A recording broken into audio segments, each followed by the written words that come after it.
cannot touch me. You cannot touch me. Sit down. Sir, can you call the police, Sit down. sir? You cannot touch me. You cannot touch me. You see this? You cannot touch me. You cannot touch me. Well, 4 months after a young black man was choked by a sheriff's detective, that man and his lawyer stood before reporters to announce they have filed a claim in federal court. That claim says the man's civil rights were violated and the deputy used excessive force. Team 10 investigator Allison Ash broke this story back in May. She's now here with us. These scathing accusations are being made.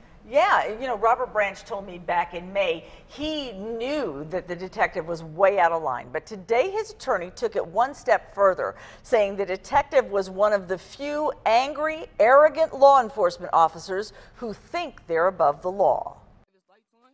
You cannot touch me. You cannot touch me. Sit down. Sir, can you call the police, down. sir?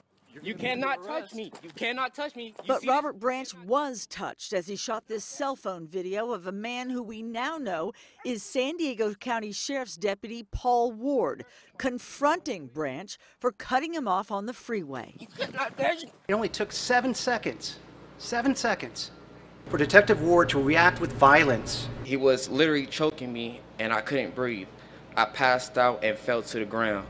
Activists from Black Lives Matter wore tape across their mouths, they say, to show support for Branch. We need to hold our officers of the law accountable. Branch and his attorney say Detective Ward did not follow protocol. He not only followed Branch in his car, but then confronted him without calling for backup. Finally, they say the video shows Ward used excessive force that they claim was not needed. It is this kind of restraint that killed Eric Garner in New York. Do not fall for it. Don't fall for it. When Detective Ward and the county claim that what he was using was a carotid restraint. The Sheriff's Department initially told Team 10 Ward did not use a chokehold here, but a carotid restraint. The difference is a chokehold cuts off air, but a carotid restraint cuts off blood flow to the brain. Branch's attorney said had it not been for his client's decision to record the interaction, this case might have been swept under the rug. That's what this case is about. An arrogant cop who acted with excessive violence because he was mad at this young black man with a video phone that dared to question his authority. Although Branch was arrested, the district attorney is still reviewing the case. No charges have been filed.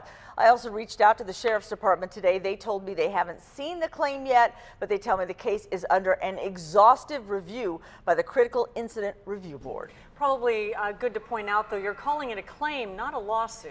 Well, a claim is a precursor to a lawsuit. So if you want to go after a government entity, you have to first file a claim. Then they have 45 days till they respond or ignore that claim. Then it becomes a lawsuit, and in this case, in federal court. All right, we'll see what happens. Thanks, Allison.